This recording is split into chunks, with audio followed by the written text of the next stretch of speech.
नमस्कार। हम अपना अगला टॉपिक कंटिन्यू लेते हैं। पिछले टॉपिक मैंने बात की थी आपसे कि जो अगला हमारा टॉपिक होगा वो पदार्थ की अवस्थाओं में परिवर्तन होगा। तो हमारा पहला ये क्वेश्चन मार्क है कि क्या पदार्थ जो होता है वो अपनी अवस्थाओं को बदल सकता है क्या? पहले बात, क्या ऐसा पॉसिबल है क्या कि ठोस लिक्विड हो जाए, लिक्विड गैस हो जाए? ऐसा क्या पॉसिबल है क्या?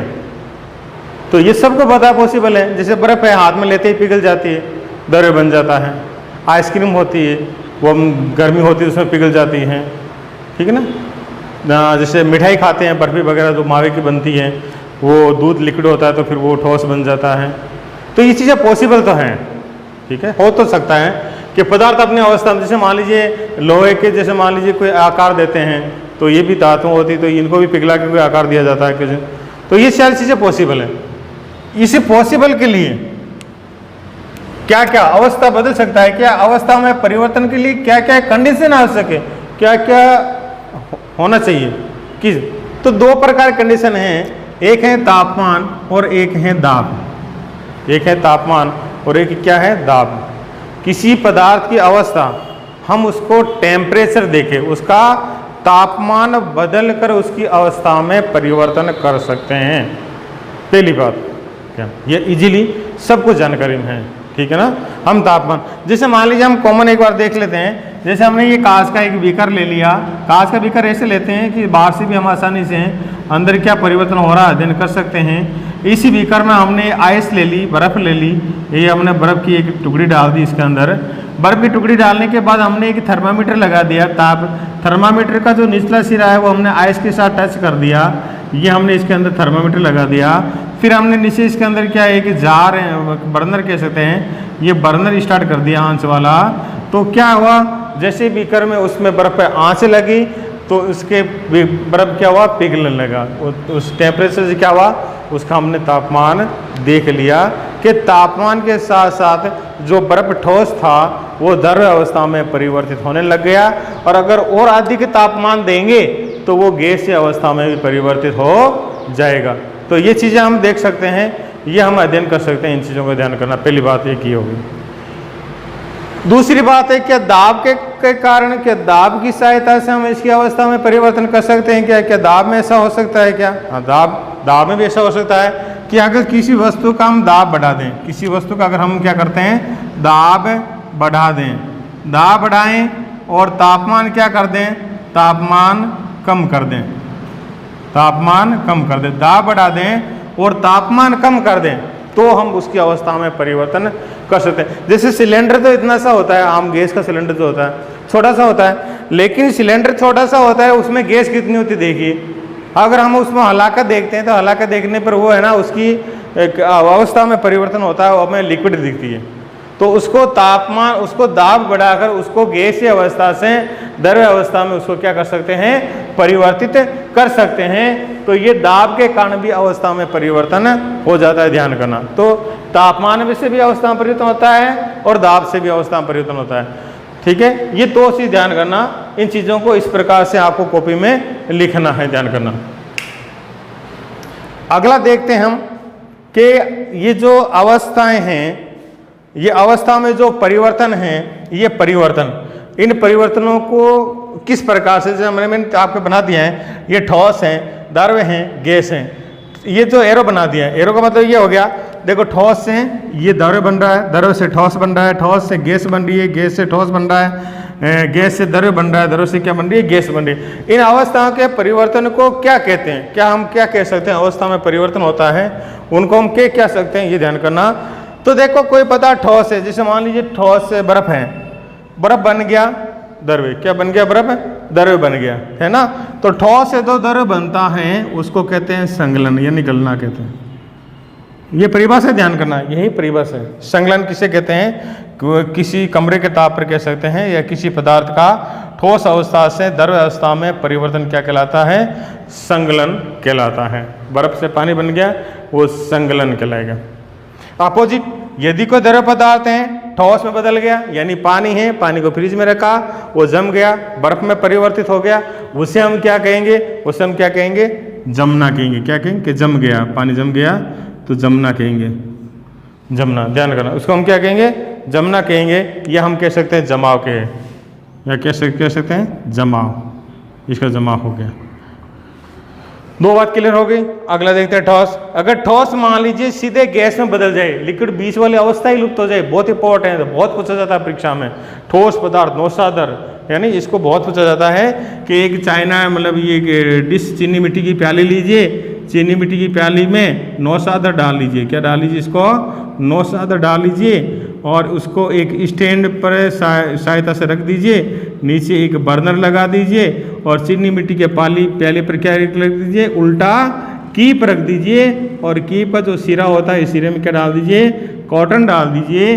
अब जब इसको गर्म करते हैं तो ये जो ठोस होता है, भाई जैसे मान लीजिए बर्फ़ है, बर्फ़ को गर्म करेंगे तो पहले क्या बनेगा? पानी बनेगा, पानी बनने के बाद क्या बनेगी? गैस बनेगी। ये होना चाहिए ना, लेकिन ये नहीं हो रहा। ये ठोस सीधा किस में बदल जाता है? गैस में। तो ठोस सीधा गैस में बदलता है तो इस क्रिया को कहते हैं ऊर्ध्वपातन। क्या कहा जाता है? ऊर्ध्वपातन कहा जाता है। ठोस पदार्थों का सीधा गैसीय पदार्थों में परिवर्तन होना ऊर्ध्वपातन कहलाता है। इंपॉर्टेंट है, ये इसका डायग्राम है, ये बहुत इंपॉर्टेंट है, बहुत पूछा जाता है परीक्षा में, ध्यान करना। बीज की अवस्था लुप्त हो जाती है, द्रव्य अवस्था बीज की गायब हो जाती है, ये कहलाता है ऊर्ध्वपातन। अगर मान लीजिए गैस को ठंडा करते हैं, लिक्विड नहीं बने, सीधा ठोस बन जाए, तो इस प्रकार की क्रिया को कहते हैं निक्षेपण। क्या कहा जाता है? इसको निक्षेपण कहा जाता है। यानी इसको क्या कहा जाता है? निक्षेपण कहा जाता है। अगला देखते हैं, द्रव्य अगर गैस में बदल ले, द्रव्य अगर मान लो लिक्विड पदार्थ गर्म कर रहे हैं और लिक्विड पदार्थ गर्म कर रहे हैं, किस में बदल जाए? गैस में बदल जाए, तो इससे क्या कहते हैं? आप क्या कहते हैं? वाष्प बन गई, तो इसको कहते हैं वाष्पीकरण। जैसे नमक बनता है ना, नमक ही होता है, पानी धीरे धीरे वाष्पीकृत होता रहता है और अंत में जो बचता है वो नमक हो जाता है, तो वाष्पीकरण। इसको क्या कहते हैं? वाष्पीकरण कहते हैं। मान लीजिए समुद्र से, मान लीजिए या कहीं नदी तालाबों से जो गैस हैं, जो पानी है, वाष्पीकृत हुआ, वाष्पीकृत होकर कहाँ गया? एनवायरनमेंट में गया। एनवायरनमेंट बन जाने के बाद वो क्या लिक्विड में बदल गया? बादल बन गया, लिक्विड बन गया, द्रव्य बन गया, और इसको कहते हैं संघनन। क्या कहते हैं? संघनन। ध्यान करना, यह संगलन है। ठोस से द्रव्य में संगलन है और गैस से द्रव्य में संघनन है। बादल बनने, गैस से द्रव्य क्या होता है? संघनन। तो इस प्रकार से एक अवस्था से दूसरी अवस्थाओं में इनमें परिवर्तन होता है। अब परिवर्तन होता है तो क्या क्या होता है? देखिए हमने, देखो अब लिक्विड भी बना है, यहाँ पे गैस भी बना है, ठीक है ना। तो लिक्विड बनने में, गैस बनने में जितनी ऊष्मा की आवश्यकता होती है, जिस प्रकार से ऊष्मा इसमें एब्जॉर्ब होती है या खर्च होती है, उसके आधार पर उनकी 2-3 परिभाषाएं हैं। प्रसुप्त ऊष्मा कह सकते हैं, कवथना कह सकते हैं, गलना कह सकते हैं, इनकी परिभाषा पूछी जाती है। तो हम परिभाषा किस प्रकार से लिखेंगे, हम इसका अगला टॉपिक ये अभी इसमें देख रहे हैं कि तीनों परिभाषाएं क्या होगी, ध्यान करना। तो इस पर आपको ये है ना, नोट साथ साथ लिखते रहना है, ये ध्यान करना, ठीक है। हम परिभाषा, हमने जो 3 परिभाषा की बात की थी, पहले देख रहे हैं प्रसुप्त ऊष्मा। प्रसुप्त ऊष्मा क्या कहलाती है? वायुमंडलीय दाब, यानी जो कमरे का जो दाब होता है, वायुमंडल जो दाब होता है, अलग से दाब नहीं लगाते हैं, क्योंकि दाब लगाने से हमने पढ़ा है कि दाब लगाने से अवस्था में परिवर्तन होता है। तो कोई दाब नहीं लगाते हैं, वायुमंडल जैसा दाब है, जैसे कमरे का जैसे प्रेशर है उतना है। वायुमंडलीय दाब पर 1 किलोग्राम ठोस, कोई ठोस पदार्थ हो सकता है जिसका वेट 1 किलोग्राम है, को उसके गलनांक पर द्रव्य में बदलने, उसी के गलनांक पर द्रव्य में बदलने के लिए जितनी ऊष्मीय ऊर्जा की आवश्यकता होती है, उससे संगलन की प्रसुप्त ऊष्मा कहते हैं। यानी कोई ठोस पदार्थ है, उस ठोस पदार्थ को जितनी ऊष्मा, उसको लिक्विड में बदलने के लिए जितनी ऊष्मा चाहिए किसी ठोस पदार्थ को, जैसे मान लीजिए बर्फ है तो हथेली पर पिघल सकता है, लोहा है तो उसको अधिक टेम्परेचर देना पड़ेगा, घी है तो उसको पानी से ज़्यादा टेम्परेचर देना पड़ेगा, तो उनकी अलग अलग होती है, कह सकते हैं। तो 1 किलोग्राम ठोस को उसके गलनांक पर द्रव्य में बदलने के लिए जितनी उसमें ऊर्जा की आवश्यकता होती है, उसे संगलन की प्रसुप्त ऊष्मा कहते हैं। 2 परिभाषा और हैं, एक कवथनाक है, एक गलनाक है। दोनों में अब कॉमन एक साधारण भाषा में याद रखना, कवथनाक का मतलब आप याद रख लेना, उबलना। क्या होता है? उबलना होता है। और गलना का मतलब होता है केवल द्रव्य में बदलना, द्रव्य में बदलना। अंतर है दोनों। यही तो देखो, हमने बर्फ ली हथेली पे, हथेली बर्फ ली, पानी बन गया, तो उसका गलनाक हो गया, पानी बन गया। एक उसमें उबलना, वाष्प बनने लगी, वो कहलाता है क्वथनांक। ध्यान करना, तो क्वथनांक क्या है? वायुमंडलीय दाब, वही वायुमंडलीय दाब पर वह तापमान जिस पर द्रव्य उबलने लगता है उसे उसका क्या कहते हैं? क्वथनांक कहते हैं। क्या कहते हैं उसे? क्वथनांक। यानी कि आप देख लीजिए 100 degree temperature, 100 degree centigrade temperature या 373 डिग्री केल्विन तापमान पर पानी क्या होता है? उबलने लगता है। तो ये पानी का क्या हो गया? क्वथनांक हो गया, उबलने। 100 डिग्री तापमान पर पानी उबलता है, 100 डिग्री तापमान पानी क्या होता है? उबलने लगता है। तो ये सेंटीग्रेड में 100 होता है, केल्विन में 373 होता है। तो ये हो गया पानी का क्वथनांक। ये क्या हो गया? पानी का क्वथनांक। इसी प्रकार से अन्य पदार्थों का क्वथनांक क्या होता है? अलग अलग होता है, ये ध्यान रखना। गलनांक होता है किसी पदार्थ का गलना, किसी पदार्थ का गलना, वो मतलब पानी में कैसे बदल सकता है? तो वह न्यूनतम तापमान, कम से कम तापमान जिस पर ठोस पिघल कर द्रव्य बन जाता है वे इसका गलना कहलाता है। जैसे मान लीजिए बर्फ है, हथेली पे लेते ही पिघल जाती हैं, तो वे उसका न्यूनतम 273.16 केल्विन या 15 केल्विन होता है।